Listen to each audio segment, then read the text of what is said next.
자, 오늘은 여러분 시내산에서 하나님과 이스라엘 백성이 언약을 맺는 장면입니다. 그 첫 언약을 맺는 거예요. 그래서 첫 언약이라고 해서 이걸 구약의 대표적인 말씀이죠. 구약을 맺는 말씀이에요. 자, 하나님께서 여러분 이스라엘 백성들을 애굽에서 종살이하던 이스라엘 백성들을 그 애굽에서 끌어내오신 것은요. 자, 하나님께서 그 이스라엘 백성들을 하나님의 백성으로 삼으시기 위한 것이었습니다. 아브라함의 언약을 따라 그의 후손을 하나님의 백성으로 삼으시기 위해서 이스라엘 백성들을 애굽에서 끌고 오셨어요. 자, 그리고 오늘 24장은 드디어 자, 하나님과 이스라엘이 이제 언약을 체결하는 장면이에요. 하나님은 이스라엘의 하나님이 되고 이스라엘은 하나님의 백성이 되는 것, 이것을 서로가 약속하는 장면이 오늘 24장 말씀입니다. 자, 우리 19장부터 쭉 내용을 한번 다시금 복습해 볼게요. 자, 19장에서 하나님께서 이스라엘 백성들을 이제 시내산으로 인도하셨죠. 이스라엘 백성들이 시내산에 도착했습니다. 거기서 하나님께서 말씀하셨어요. 너희가 내 말을 내가 너희에게 말을 전할 것인데 그 말을 잘 듣고 잘 따르면 너희가 내 백성이 될 것이다. 이렇게 말씀하셨어요. 그 말씀의 내용이 지난 시간까지 20장부터 23장까지의 말씀이었어요. 그 율법의 말씀을 쭉 전해 주셨어요. 자, 그리고는 이스라엘 백성들이 그 말씀을 듣고는 자, 너희가 만약 이 말씀을 들으면 내가 너희를 약속의 땅, 나의 기업으로 인도하겠다라고 이렇게 전했을 때 이스라엘 백성들이 네, 좋습니다. 하나님, 우리가 하나님의 말씀을 지키겠습니다. 준행하겠습니다. 이렇게 약속을 하게 됩니다. 우리 3절 말씀이에요. 우리 3절 말씀 우리 함께 봉독합니다. 시작. 모세가 와서 여호와의 모든 말씀과 그의 모든 율례를 백성에게 전하매 그들이 한 소리로 응답하여 이르되 여호와께서 말씀하신 모든 것을 우리가 준행하리이다. 자, 그렇게 해서 지금 이스라엘과 하나님과 지금 언약을 맺게 돼요. 첫 언약이라고 해서 지금 구약이 되는 거예요. 자, 일종의 여러분 결혼식 같은 겁니다. 여러분 결혼식이 이게 남자와 여자가 이렇게 모여서 함께해서 거기서 서로 언약을 하는 거죠. 그러니까 결혼식의 핵심은 언약입니다. 자, 그래서 이스라엘 백성과 하나님이 지금 여기서 언약을 지금 체결하시게 되는 거예요. 그래서 자, 모세가 하나님과 그 이스라엘 백성 사이의 중재자가 돼서 이 결혼식을 준비하게 됩니다. 그래서 모세가 먼저는 하나님을 상징하는 제단을 쌓아요. 그리고 이스라엘 지파를 상징하는 12기둥을 쌓습니다. 우리 4절입니다. 함께 봉독합니다. 시작. 모세가 여호와의 모든 말씀을 기록하고 이른 아침에 일어나 산 아래 제단을 쌓고 이스라엘 12지파대로 12기둥을 세우고. 자, 여러분 언약을 맺는 데 있어서 이제 하나님을 대표하는 것이 제단이에요. 여러분 그래서 여러분 이 제사 우리가 반석의 제단이라고 그러잖아요. 이 제단은 하나님을 대표하는 거예요. 우리가 하나님을 향해 쌓는 제단은 우리의 것이 아니라 하나님을 상징하는 겁니다. 자, 그리고 그 맞은편에 이스라엘을 대표하는 12기둥을 세워요. 왜냐하면 이스라엘이 12지파죠. 12아들이기 때문에 12기둥을 세웁니다. 자, 그리고 이 하나님께서 모세가 자, 하나님과 이스라엘 사이에 언약이라는 것은 곧 하나가 되는 거예요. 창세기에 있어서 하나님께서 남자와 여자를 하나가 되게 하셨죠. 그 하나가 되게 하는 것이 바로 이 언약이에요. 하나님과 이스라엘 백성들의 이 언약으로 하나가 되게 하기 위해서 그 언약의 상징으로 모세가 무엇을 취하느냐? 바로 짐승의 피를 취하게 됩니다. 자, 하나님께 화목제와 번제로 드릴 때 나온 그 소의 피가 있어요. 그 소를 피를 가져다가 모세는요 정확히 반을 나누어요. 그리고 그 절반은 하나님을 상징하는 그 제단 위에다가 붓게 됩니다. 우리 24장 6절입니다. 함께 봉독합니다. 시작. 모세가 피를 가지고 반은 여러 양푼에 담고 반은 제단에 뿌리고. 그러니까 짐승의 피의 반은 제단에 뿌려요. 자, 그리고 다시 한번 모세가 이스라엘 백성들에게 하나님의 말씀을 전합니다. 자, 그러자 다시 한번 이스라엘 백성들이 이 말씀을 지키겠다라고 이렇게 다짐을 해요. 언약을 합니다. 우리 7절입니다. 함께 봉독합니다. 시작. 언약서를 가져다가 백성에게 낭독하여 듣게 하니 그들이 이르되 여호와의 모든 말씀을 우리가 준행하리이다. 자, 이렇게 이스라엘 백성도 네, 우리가 하나님의 말씀을 지키겠습니다. 그러니까 언약의 조건은 무엇이냐? 이스라엘 백성들이 하나님의 말씀을 지키는 거예요. 그게 언약의 조건이에요. 이렇게 지키겠다, 우리가 하나님의 말씀을 지키겠다라고 하니까 이제 그때 모세가 그 남은 피 절반을 가려다가 이스라엘 백성들 위에다 뿌립니다. 자, 8절입니다. 함께 봉독합니다. 시작. 모세가 그 피를 가지고 백성에게 뿌리며 이르되 이는 여호와께서 이 모든 말씀에 대하여 너희와 세우신 언약의 피니라. 자, 언약이 맺혀질 때는 여러분 피가 필요했어요. 언약의 피가 필요했어요. 자, 그런데 지금 이 피를 가지고 지금 모세가 이스라엘 백성 위에 뿌렸다라고 됐죠. 자, 여러분 이 짐승의 피를 뿌린다고 해도 양이 그렇게 많지 않았을 거예요. 왜냐하면 벌써 여호와의 제단 위에 반을 뿌렸잖아요. 자, 그런데 이스라엘은요, 여러분 장정만 60만 명입니다. 남자만 60만 명이에요. 그러니까 아이들과 여자까지 합하면요 한 200만이 돼요. 자, 이 많은 사람들에게 피를 뿌릴 수 없었겠죠. 자, 그래서 여기서 지금 이스라엘 백성들에게 모세가 피를 뿌렸다라는 것은요, 이 제단 앞에 세워져 있던 그 이스라엘을 상징하는 그 12기둥 위에 뿌린 것을 말한 겁니다. 자, 이로써 여러분 그 하나님을 상징하는 제단과 또 이스라엘을 상징하는 12지파가 저렇게 피로써 어떻게 해요? 피로써 하나가 된 거예요. 여러분 이 피로 맺어진 관계를 혈맹이라고 하죠. 혈맹. 그래서 혈맹이란 무엇이냐면 혈족처럼 이제는 피가 서로의 피는 곧 생명이에요. 레위기에서 피는 곧 생명이라고 말씀하잖아요. 그러니까 피로 언약을 했다는 것은 뭐냐면 이제는 그 생명이 하나가 됐다는 거예요. 둘이 하나가 됐다는 것을 의미하는 거예요. 자, 하나님과 이스라엘 백성들을 엮어주는 것은 바로 그 언약인데 그 언약은 무엇을 상징하느냐? 바로 피를 통해서 맺어지고 피를 통해서 하나님과 이스라엘이 하나가 되는 그 생명을 공유함으로써 하나가 되는 거예요. 자, 이렇게 이스라엘과 하나님과 이스라엘 백성이 언약을 맺게 되자 그때서야 비로소 하나님께서는요 이스라엘 백성들을 신의 산으로 들어오게 하세요. 자, 여러분 그 전까지는요 1절 말씀만 봐도 그 전까지는 여러분 하나님의 산인 신의 산에는요 모세 이외에는 아무도 들어올 수가 없었어요. 자, 1절 보시면은 이스라엘 지파의 그를 상징하는 70인 장로가 자, 그 신의 산 가까이에서 있었지만 그들도 신의 산에 들어올 수가 없었어요.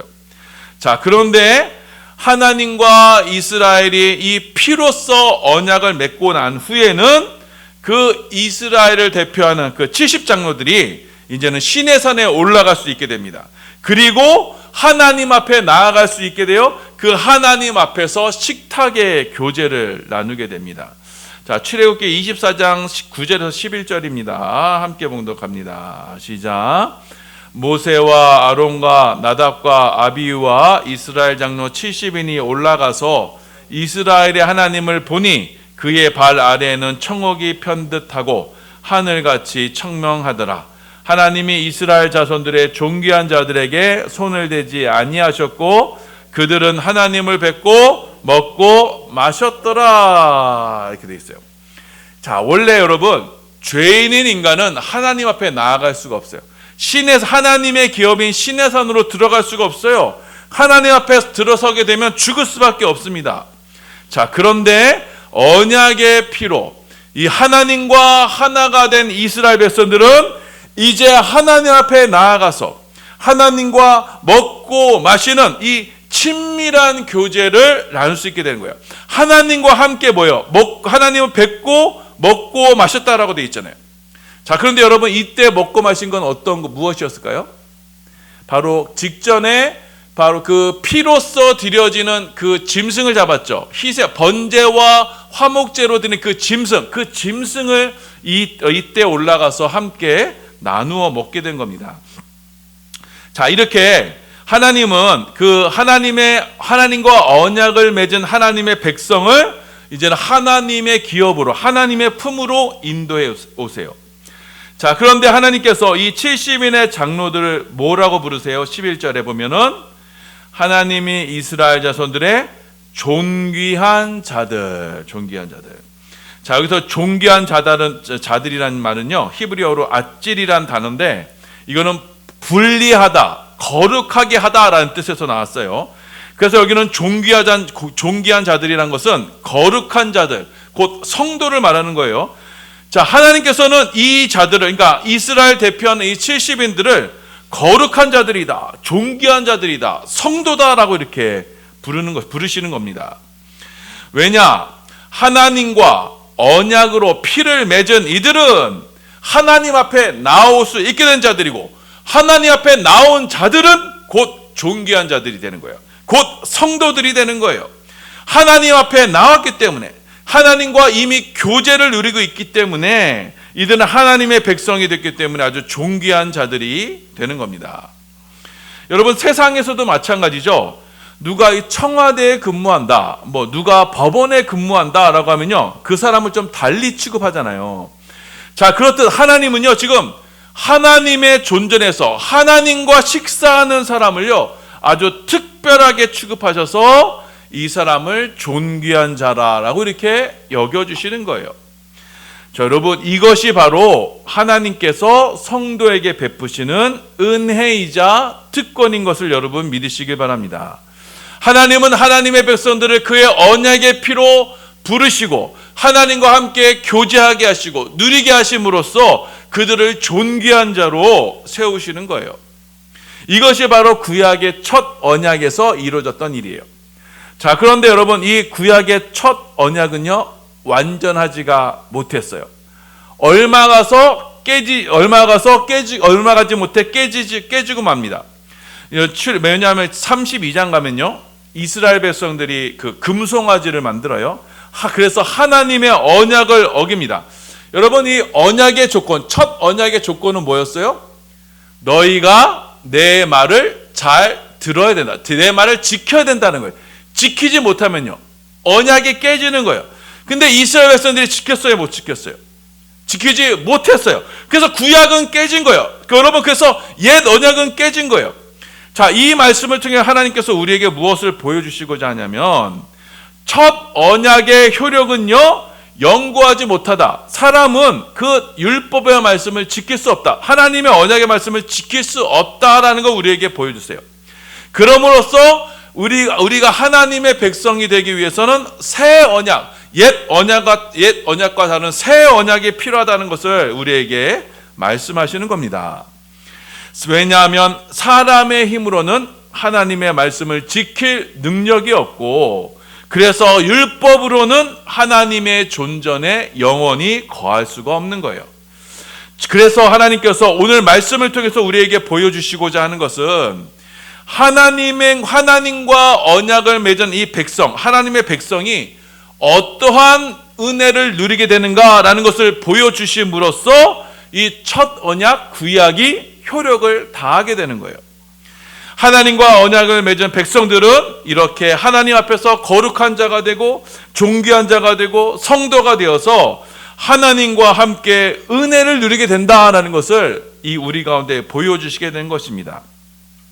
자, 그래서 구약으로는 우리 인생이 연약해서 그 하나님이 주시는 말씀을 지키지 못하기 때문에 우리 가운데 또 새 언약이 세워질 것을 우리 가운데 또 말씀하시는 거예요. 이 새 언약의 중보자가 누구세요? 바로 우리 주 예수 그리스도세요. 자, 예수님은 이 땅에 오셔서요, 십자가의 피를 흘리심으로써 그 피로 다시금 하나님과 하나님 백성과의 언약을 맺으세요. 다시금 하나가 되게 만드시는 거예요. 자, 우리 히브리서 12장 22절에서 24절이에요. 함께 봉독합니다. 시작. 그러나 너희가 이른 곳은 시온산과 살아계신 하나님의 도성인 하늘의 예루살렘과 천만 천사와 하늘에 기록된 장자들의 모임과 교회와 만민의 심판자이신 하나님과 및 온전하게 된 의인의 영들과 새 언약의 중보자이신 예수와 및 아벨의 피보다 더 나은 것을 말하는 뿌린 피니라. 자, 예수님이 이 뿌리신 이 피로 말미암아 우리가 바로 이 시온산과 하늘의 도성 예루살렘과 천만 천사와 장자들의 모임과 또 교회와 또 하나님과 온전하게 된 의인들의 영 앞에 나아갈 수 있게 된 거예요. 왜냐하면 예수님께서 자신의 피를 흘려 하나님과 우리 사이에 언약 하나됨을 체결해 주셨기 때문입니다. 구약에서 흘린 그 짐승의 피는요, 우리를 하나님과 온전함으로 이루지 못해요. 왜요? 짐승은 불완전하기 때문이에요. 하지만 온전하신 우리 주 예수 그리스도께서 이 땅에 오셔서 하나님의 아들이 오셔서 그가 뿌린 피는 우리를 하나님과 완전한 하나가 되게 만들어 주시는 거예요. 자, 그 예수님이 십자가에서 흘리신 피는 정확히 절반은 하나님께 드려지게 되고 그 절반은 하나님의 백성인 저와 여러분 가운데 뿌려지게 됨으로써 그 십자가의 보혈로 하나님과 우리가 하나가 된 거예요. 그 예수의 생명으로 말미암아 하나님과 우리가 하나가 된 거예요. 자, 그래서 이제는 그 보혈의 공로로 우리는 아버지 앞에 나와 하나님과 친밀한 교제를 누릴 수 있게 되는 거예요. 자, 히브리서 9장 14절입니다. 함께 봉독합니다. 시작. 하물며 영원하신 성령으로 말미암아 흠없는 자기를 하나님께 드린 그리스도의 피가 어찌 너희 양심을 죽은 행실에서 깨끗하게 하고 살아계신 하나님을 섬기게 하지 못하겠느냐. 자, 이렇게 우리는 예수 그리스도로 말미암아 우리는 하나님 앞에 나아가서 하나님 앞에 신령한 은혜와 교제를 누리게 되는 거예요. 자, 여러분, 그런데 첫 언약 때 살펴봤죠. 구약의 70의 장로들이 하나님 앞에 나아가서 무엇을 먹고 마셨다고요? 그때 드려진 희생 제물의 고기를 가지고 먹고 마셨어요. 자, 마찬가지로 저와 여러분이 하나님 보좌 앞에 나아가서 그 보좌 앞에 나와서 하나님과 신령한 은혜와 교제를 누리며 같이 식탁의 교제를 누리게 되는데 그 식탁의 교제가 뭐예요? 어떤 거예요?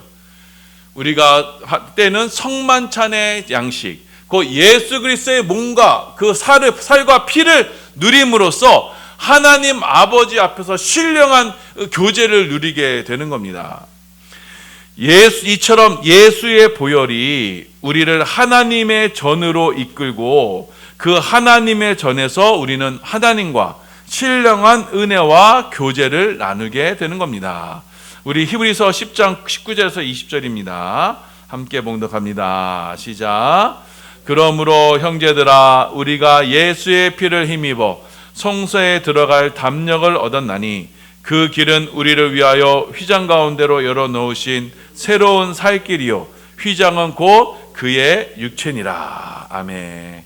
자, 그래서 우리는요 언제든지 예수의 피를 힘입어 예수의 보혈로 말미암아 아버지의 집으로 주님의 지성소 앞으로 나아가게 되는 것이고 그때 하나님께서 베푸시는 신령한 양식, 그 신령한 양식이 뭐라고요? 예수 그리스도의 몸과 살과 피를 상징하는 그 십자가의 양식을 누리면서 그 하나님 앞에서 은밀하고도 친밀한 교제를 누리게 되는 겁니다. 자, 그래서 여러분 이 십자가의 보혈은 우리가 하나님과 하나가 되었다는 그런 표식인 동시에 그 십자가의 보혈의 생명으로 말미암아 이제는 우리가 아버지의 품에서 아버지의 생명을 누리는 거예요. 아버지께서 베푸시는 그 신령한 은혜, 신령한 양식, 예수 그리스도를 누리게 하는 방편이 바로 십자가의 보혈인 것입니다. 이렇게 여러분 우리가 아버지 앞에 나아가서 아버지와 함께 아버지 집에 들어가서 아버지와 함께 식사를 나누는 것, 이걸 누구라 그랬어요? 이거를 자녀, 아들이라고 그랬죠. 그래서 우리가 그 십자가의 보혈로 자녀가 되는 거예요. 아들이 되는 거예요. 그 보혈의 은혜로 우리는 하나님의 기업에 들어가서 하나님 아버지 앞에서 존귀한 자, 거룩한 자로 세움을 입는 겁니다. 자, 여러분, 이것이 바로 이 땅에서 성도가 누릴 수 있는 궁극적인 은혜고, 여러분, 우리의 구원이 완성이고 마지막 날 우리 가운데 이루어질 은혜가 되는 거예요. 우리는 다른 것을 기대하는 것이 아닙니다. 이 예배당에 나와서 그 아버지의 보좌 앞에 나아가서 예수 그리스도로 말미암는 신령한 은혜를 누리게 되는 것, 이것이 바로 우리 성도들이 이 땅에서 추구해야 되는 신앙의 궁극적인 목표가 되는 거예요. 자, 그래서 여러분, 이 주님의 몸된 교회인 이 반석교회는요, 그 마지막 날 완성의 날을 바라보면서 우리가 주의 전에 모여서 무엇을 누려야 돼요? 이 십자가의 은혜를 누리고, 이 보혈의 양식을 누리고, 예수님 아버지 앞에서 이 신령한 양식을 누려야 되는 거예요. 그 주님의 살과 피를 누리며 주님의 몸된 교회 하나가 되는, 그래서 이곳에서 주님께서 베푸시는 그 양식을 누리며 하나님의 아들로서, 하나님의 자녀로서 우리가 살아가는 겁니다. 그래서 우리가 주의 전에 모이는 것, 주의 전에 힘써 모이는 것은 바로 이 하나님의 자녀됨을 우리가 이 자리에서 확인하고, 주께서 주신 이 주의 전에서 베푸시는 그 은혜로 말미암아 우리가 또 신령한 은혜를 하나님과 함께 누리면서, 하나님과 교제를 누리면서 그 마지막 날 완성될 그 하나님 나라를 소망하는 것이 바로 이 반석의 전, 주의 전이 되는 것입니다. 자, 여러분 이 말씀 잘 기억하셔서 주님께서 이 첫 언약을 통해서 우리에게 보여주신 그 마지막 날 우리에게 이루어질 그 하나님의 은혜를 우리가 바라보시면서, 우리 반석교회는 이 전이 전 신령한 전이 되어서 이 전에서 누려지는 것은 주의 말씀의 은혜요, 주의 보혈의 은혜고, 이것에서 하나님과 신령한 교제를 누릴 수 있는 우리 축복의 제단이 되기를 예수님의 이름으로 소원하며 축원합니다.